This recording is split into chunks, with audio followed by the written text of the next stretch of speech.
Congressman. I think you're right here. Yeah. You're my second one. All right. You want me to? Yeah, I think she wanted in this as well. Hi, everyone. Thank you for staying with us today. It's been quite a morning. What do you all think so far? Well, we did want Bernie Sanders to be here with us, considering that his name is on the panel, but unfortunately he couldn't be here with us because I'm thinking he's hanging out with his socialist friends or something. So instead, we brought together such a fabulous panel here with us today. I'll start with Congressman DeSantis, who is from Florida, a native Floridian like myself. He has an incredibly impressive resume, which would be a page long, but I'm going to keep it short. He went to Yale University and then graduated from Harvard Law School. He was also commissioned in the United States Navy as a JAG officer. Go Navy! And he was elected to the U.S. House of Representatives in 2012, has served on the Judiciary, Foreign Affairs, and Oversight and Government Reform Committees. He's chairman of the Oversight Committee's National Security Subcommittee and the vice chairman of the Judiciary Committee's Subcommittee, this is very long, on the Constitution and Civil Justice. And we are so glad that you're here, Ron DeSantis. Thank you. Next we have Ana Quintana, a fellow Hispanic conservative who we love dearly. And she is a policy analyst, Latin America and Western Hemisphere at the Heritage Foundation. She leads the foundation's efforts on U.S. policy towards Latin America, and her portfolio concentrates on Central America, Colombia, Cuba, Mexico, and Venezuela. And last but not least, we have Dr. Greg Dolan, and he is a policy fellow on intellectual property at the American Conservative Union, a Republican member of the U.S. Commission on Civil Rights, a faculty advisor to the University of Baltimore Federalist Society. He is also at the University of Baltimore, serves as director of the Center for Medicine and Law, and there's a lot of other things he does, but it is so long that we're just gonna skip it and get right to the panel. So let's talk about this. Let's set the stage. Iowa, New Hampshire, Nevada, during the primaries, more than 80% of those under the age of 30 voted for Bernie Sanders in this past election. During the primaries, 80%.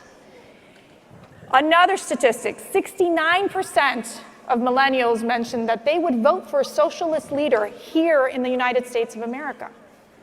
So I ask you this question, Congressman. What do we need to do to help millennials understand the dangers of socialism? Well, you know, nothing says progress like a 74-year-old European socialist. And I think that I think if you look at millennial attitudes, some of the things that have caught my eye, they are much more favorable to socialism than any generation previously. They're also less knowledgeable in core American civics than previous generations.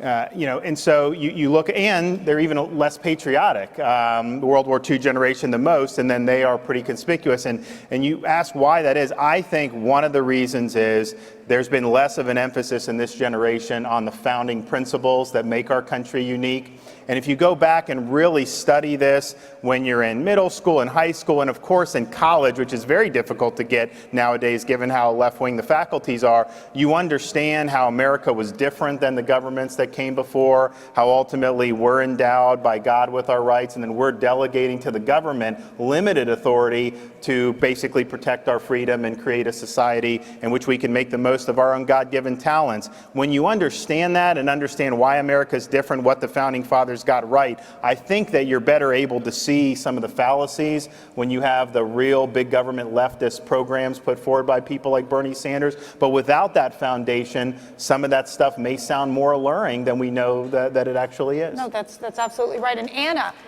you who understands from Latin America, we're seeing Venezuela. You wrote a piece talking about Venezuela being a time bomb. Yes. What have we seen? We've seen a country that was viewed as a democracy into this conversion into what I would call a desperate situation for the Venezuelan people. How would you describe that? And what is what does it teach us here in America? What do we have to be looking for to ensure we don't go in that direction? I mean, Venezuela is the epitome of a ticking time bomb. I mean, it's been happening for the past 21 years, just this downward slide. This is a country that has the world's largest oil reserves, more than Saudi Arabia. People think that's where the oil is in the Middle East. It's actually in Venezuela. But in fact, you have now a country that in just 20 years has done what the Castro regime would have took them over half a century to accomplish in Cuba. People are starving, children are dying because respirators, there's no electricity in hospitals because doctors have to operate using an iPhone flashlight. That's the desperate situation. Venezuelans right now are. But what caused that? What caused that What caused it? Socialist economic policies, government mismanagement, and absolute corruption. Hugo Chavez had what he called his 21st century socialist movement. And that's what he expanded throughout all of Latin America. It's, we are going to create this big anti-American socialist empire. And in the meanwhile, he and the rest of the cronies, I mean, he's created an absolute kleptocracy. They stole it all with this fallacy that socialism is something that's good. I mean, we were reading today about how Venezuelans are now on average losing about 20 pounds a year from a lack of food. And this is a country, again, that has the world's largest oil reserves. Dr. Dolan, you were born in the former Soviet Union. You understand firsthand what it is to live under communism. How would you describe that? Well, so you're right. I was born in the former Soviet Union. My mother is a physician. She's a physician here, but she was a physician there. Healthcare there is free, and it's great. You go to the hospital, it's totally free. Nobody asks you for any money. I mean, it's a small point that when you get there, there's no medicine, but you know, it's free. And when my mother she was a surgeon back then, when she operated, it's a small point that there were no disposable gloves, and they literally had to boil them, and they would stretch out, and they would sort of stretch it over their hand and then tie them up in a knot so they wouldn't slip during surgery. But it's free, right? So that's, and I think what Anna mentioned, kind of the corruption. Part of the things that I think millennials don't understand is that at bottom, you know, people are people no matter what, and there are good people and there are bad people, and once you give people power, there's going to be some who, you know, some people are going to be conscientious, but some will abuse it.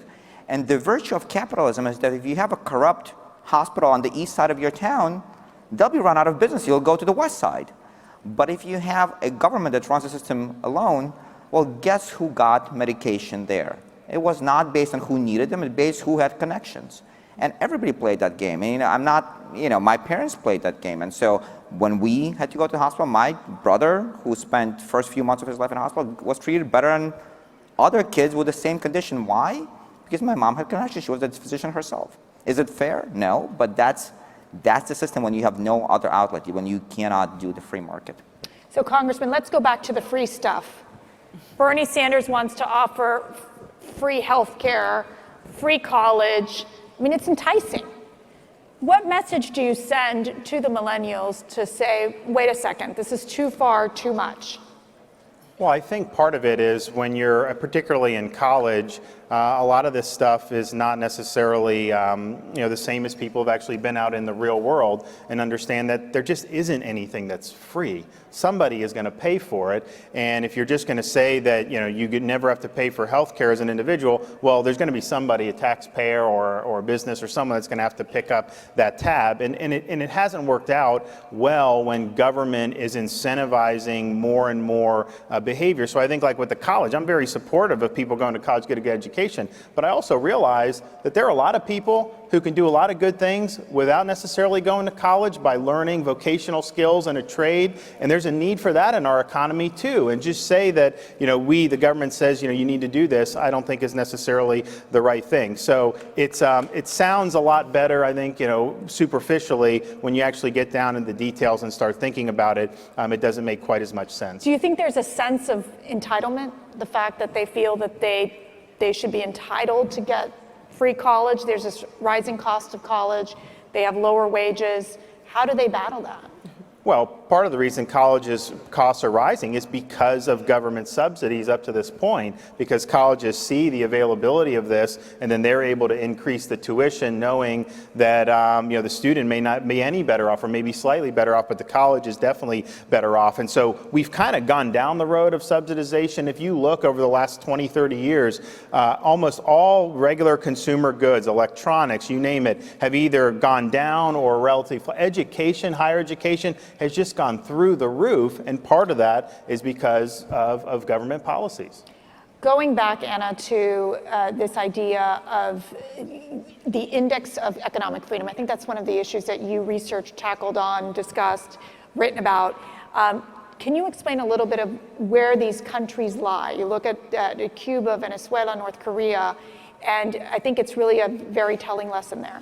So the Heritage Foundation publishes what's called the Index of Economic Freedom. We assess every country's relative level of economic freedom by looking at rule of law, government regulations, fiscal freedoms, the things that make an economy vibrant. And in the past 23 years that we've been doing this, Venezuela's score has dropped the most out of any country. Right now, the last three countries in order are Cuba, Venezuela, and North Korea. The country with the most oil right now only has an economic freedom score better than North Korea.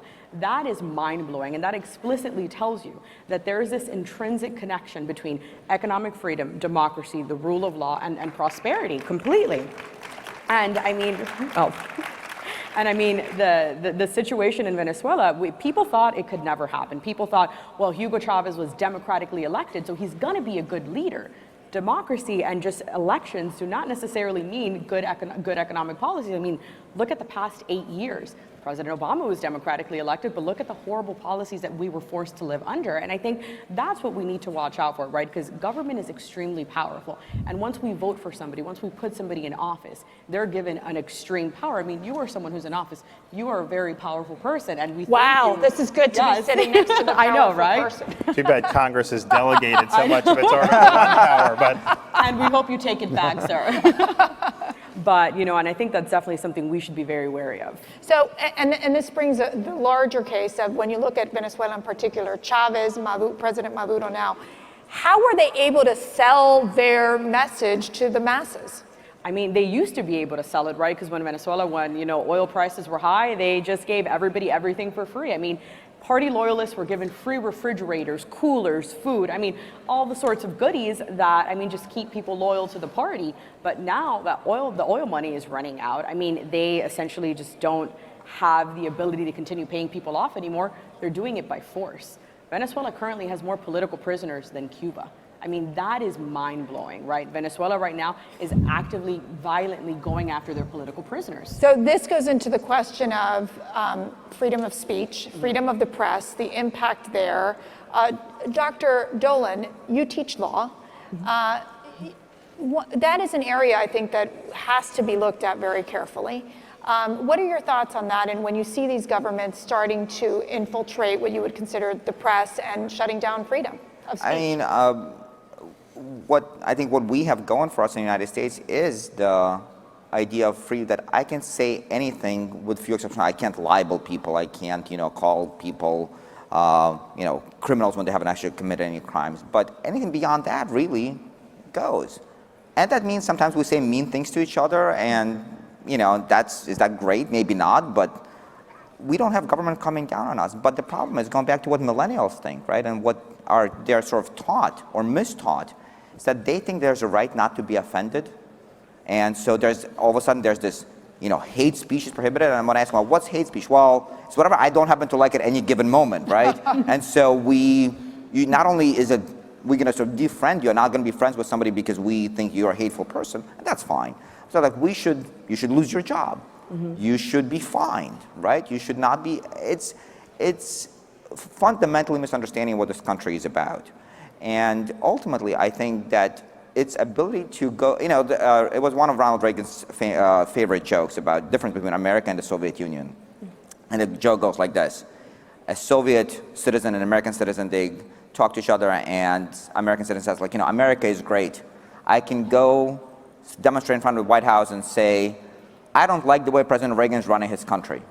And so he says, like, that's no big deal. I can go to the Red Square and say, I don't like the way President Reagan's running his country too, right? And the point is that because, nowadays you see in the newspapers, the town halls, because people are yelling at you, congressmen at your town halls, that's what basically is keeping you honest. You have to tell them that you don't have to agree with them, but you have to explain to them what you're doing is right from your perspective.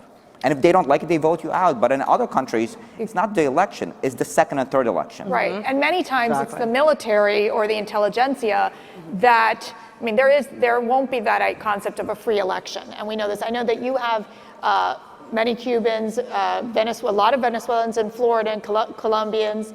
What do you think has been their reaction to what we've seen in the downfall in Venezuela? Well, I think like a lot of the Cuban Americans, this is not a surprise at all because they experience, or their families experience, the fallacy of socialism and communist rule in Cuba. You had an island that was relatively prosperous, and while there was a need for democratic reforms, basically it's been imprisoned and they've made no economic progress. You have thousands and thousands of people that have come to the United States and have done very, very well. We had 2 Cubans running for president in the final. We have people in the Congress. We have people in business, all this other stuff. If they had stayed in Cuba, they would have been in prison. They wouldn't have been able to do anything. So I think a lot of this stuff in Venezuela is very predictable for anyone who has experience with the Castro experience.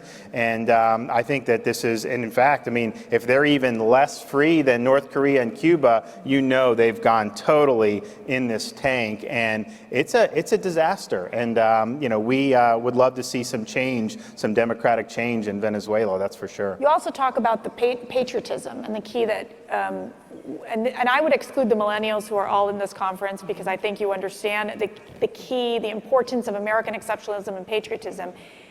How is that message, and you being someone out there, being able to talk about these issues, how do we get these millennials back to the basics, back to understanding patriotism and American exceptionalism? Yeah, I think it's all about articulating what it means to be an American and then talking about the sacrifices that people have made up to this point to make us the country we are. I always tell people, if you come to Washington, D.C., you can go down the National Mall, you can see memorials to Washington, Lincoln, Jefferson, Martin Luther, all these great people who stood for all these great ideas. And that's wonderful because it kind of tells you what the country's all about. But you also see World War II Memorial. You go across the river in Arlington, you have Arlington Cemetery, and these are people through the years who've been willing to stand up there because they believed in these principles and succeeded above all odds in World War II and other conflicts. And that, I think, sense of history and understanding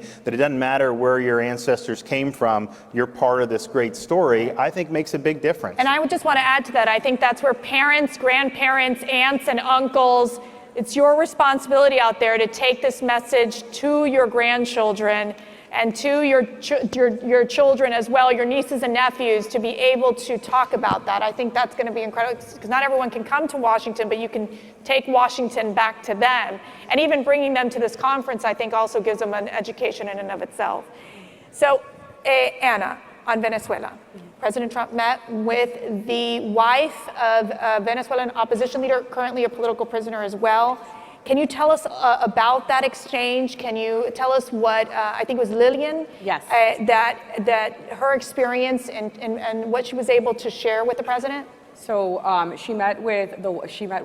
President Trump, met with the wife of Leopoldo Lopez. He's been in prison in Venezuela for over 3 years now, simply for being an opposition activist. He was previously a political figure. He was a very well-known person in Venezuela.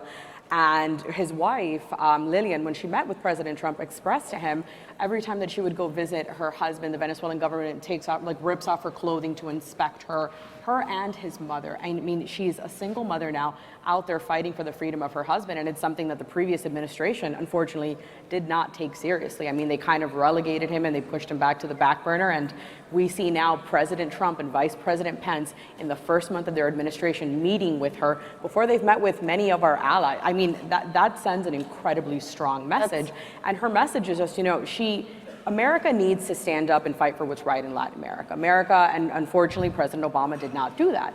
We saw what he did with his Cuba policy, which was an absolute sad sellout to the Cuban people and to the Venezuelan people by extension. And I think that's something the administration seems to be moving forward on, kind of recalibrating and reversing the mistakes that were made there. So, Dr. Dolan, I know one of your areas is healthcare and understanding.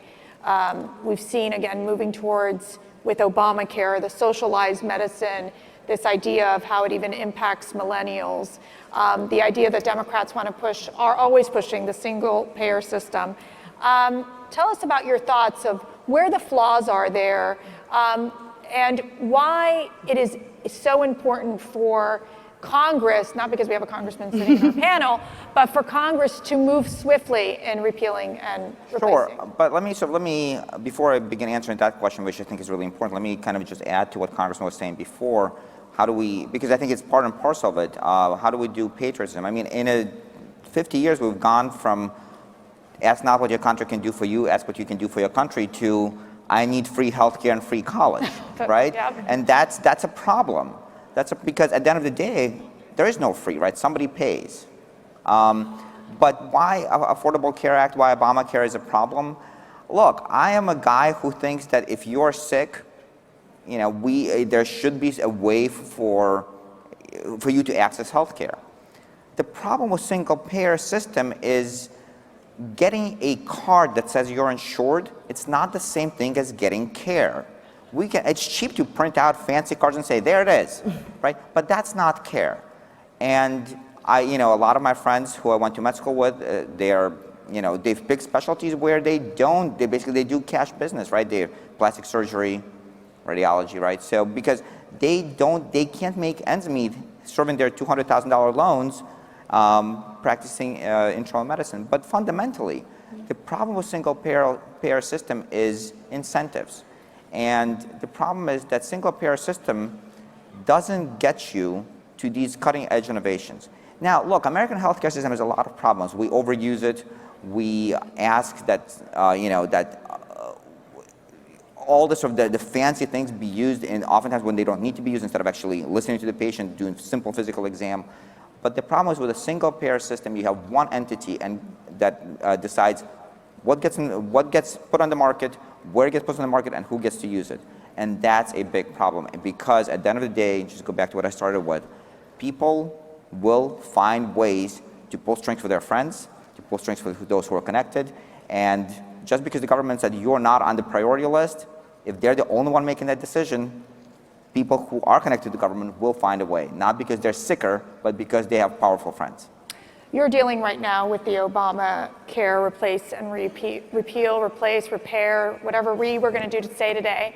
What are the challenges in terms of, for especially in helping to deliver a message to millennials, to families really, on the fact that, look, healthcare is not free, but we want to make sure you have affordable and accessible healthcare.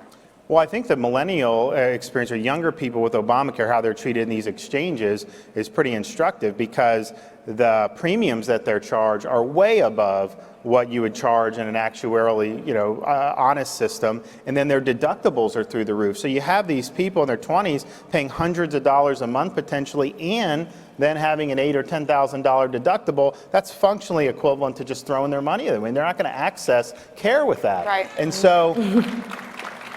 so the question is that something that is good? They're being forced into this. A lot of them are actually just deciding to pay the penalty, because the penalty is a lot less, and then they don't have to worry. But so what happens is, if they stay in, they're forced in, they're wasting a lot of money on policies that don't work for them, and they could obviously have other policies if you didn't have the Obamacare restrictions and mandates. But then if they leave and pay the penalty, then that makes the exchanges on the path to effectively a slow motion death spiral. So how millennials have been treated in these exchanges, I think, is a window into how the law has failed in terms of its command and control structure. So Anna, why do you feel that the millennials have this romantic view of socialism? I mean, I just remember, and communism, I remember Justin Trudeau, the Prime Minister from Canada, when the dictator Fidel Castro died, who wrote these flowery words about Fidel Castro. Why is that romance? What is it about? Because they have absolutely no concept of reality, right? I mean, Jill Stein did the exact same thing. I mean, her eulogy of Fidel Castro was mind-blowing. You would think it was this great heroic democratic figure who passed away. I mean, but the way she just put him up on a pedestal, it's really, it just shows where their moral compass lies, right? And where it's kind of taken them. And I fundamentally think it's because a lot of millennials, and I mean, I'm a millennial, but I feel that my parents were political refugees from Cuba. I mean, you come from the same background. Your father was a political prisoner in Cuba. You understand it because you had family who lived it. And it's my same experience as well. And because I've had that personal experience, I completely understand the dangers of socialism. And you completely understand the dangers of a powerful government and how, I mean, regardless of what Hollywood tells you or all the people wearing the cool Che Guevara t-shirts, it's not reality. So I think in addition to millennials coming to DC and them learning the American story, I really think they need to take a one-way ticket to Cuba, spend some time there, and then come back and tell me how great socialism is. That's right. Yeah. Dr. Dolan, do you feel that the U.S., or I would say the Democratic Party, is normalizing socialism in America? You know, I don't want to paint everybody with a big broad brush. I'm sure okay, there are people, but yes. I mean, I work in academia, so you know, the viewpoints of most of my colleagues spans from like Lenin to Marx, and that's pretty much it. But yes, I think, I mean, part of the problem, I think Anna is absolutely right. The reason millennials are enthralled with, or some are enthralled with socialism, is because they haven't experienced it. All they see is kind of these flowery eulogies to people like Fidel Castro. And so they see only kind of the quote-unquote good stuff, right? They see the free things. It's always amazing to me when politicians like Bernie Sanders, I would say, like, I cannot believe that in the wealthiest country in the world we can't do X. As if we're the wealthiest country in the world because, God just sprinkled some gold dust on us, right? And we just happen to be, it's not because of our politics and policies over the last 200 years we've become the most wealthy country in the world, and what you want to do is actually reverse all of that. No, it's just magically we've become the wealthiest country in the world, that we have unlimited money that we can spend. It's that lack of understanding of cause and effect, that the reason we're wealthy is because of our work ethic, because of our policies, because of our constitution, is because, we just happen to be wealthy and therefore money is unlimited and we can just spend it anywhere we like. How concerned are you that we are in that process of that so many millennials feel that they could elect a socialist leader? Well, it's concerning. I think one thing to think about, though, if you have some of these younger folks in their 20s, they've never really experienced a booming economy. And so their view of capitalism, part of it, they have liberal professors that are more left and command and control, Keynesian or worse. But part of it is just some of them get out of college, they got a lot of debt, they don't have a lot of good jobs. So if we could really do tax reform, regulatory reform, do some things, and then the economy starts to pick up and you start to see some 3.5% growth, I think that experience will change some attitudes and go out there and actually earn a good living and get some good jobs. How about you, Anna? I mean, you're seeing this rise of millennials moving in this direction, the Bernie Sanders phenomenon, which really they were attracted to. Is there any way to turn back the clock? Is there any way to bring them home? I think one place we can definitely start is come intern at the Heritage Foundation. We pay our interns, we feed you, and you get to intern for the great Senator Jim DeMay. I mean, please, you are more than welcome to come and apply. We would love to have you with us. I think that's where we start, right? You kind of got to start at the universities. You got to start further during their internships, and it obviously has to start at home. I mean, stop watching MSNBC, stop watching CNN. Well, actually, I say watch it because I think you learn how the other side thinks. So I think it's very important to know, and I'm obviously very biased because I'm a contributor for Fox, but I think it's important to read, the liberal news coverage, because when you have the Washington Post posting up their new slogan, what is it? Darkness is dying. Democracy dies in the darkness. Exactly. And you have these liberal organizations trying to be the democracy standard bearer. I find it disturbing. You know what? Then they should watch that and watch RT Today, which is Russia's state propaganda network. That's right. And look at the similarities. That's where I think they should start. And just I want to basically spend 30 seconds just in closing. I would love for each of you to give your perspective on free stuff versus freedom. But Dr. Dolan, give us your thoughts, your final thoughts on that. So, I think that Congressman was bashing academia, rightfully so. But let me return the favor. I think it's imperative for people who are running for office, who are in office, to explain again why you're doing the things you're doing, not just on the friendly network. You have to go to the other side and tell them. And look, it's actually, I think millennials are fairly amenable to capitalism, because guess what? Guess who's using Uber and not taxis? It's millennials. So they like the freedom, right? And they have Uber and they have Lyft and they have some other services. They like the freedom. They like the ability to pick up the phone and order food from any of the 20 restaurants in town. They don't want to eat just in one restaurant. And so they're very amenable to it, but it needs to be driven, the point needs to be driven home to it, that those two go hand in hand. You cannot have Uber and a socialist healthcare run system. It's both or neither. Right, right. Congressman, your final words in terms of, especially for coming from the Constitution standpoint, in terms of, free stuff versus freedom. Well, I think that's a good point that the professor made. The young folks enjoy freedom in their daily lives with the choices they make. And if you want to maintain a truly free society where you're going to make your own decisions, write your own story in your life, make the most of your God-given ability, the best way known to man is to have a constitutional system that divides power, that limits power, and that ultimately has power residing with the American people. And that's our constitutional system, and that's our history. Anna, final thoughts? Fine.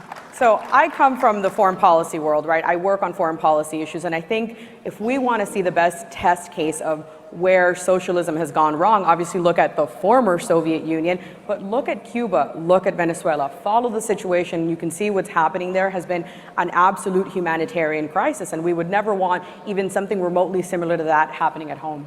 And I can't thank you enough. We have such an amazing panel here, and I just want to say that, this is a personal topic for me. My father was a political prisoner in Cuba for 6 years. He's actually sitting right over here. Hi, Dad. And he lost his home. He lost his businesses. He had to fight for freedom. And whenever you ask that man, would you go back to Cuba? He says, no, I am a proud American. And those are the people that we want. Those are the shining examples for everyone, including millennials, to know that every day that Congressman DeSantis is out there fighting in Congress, Anna on the Heritage Foundation, Dr. Dolan in the liberal academia, just fighting to ensure that we protect our democracy, that we protect our nation, and that we always remember that America is the greatest nation on earth. Thank you so much.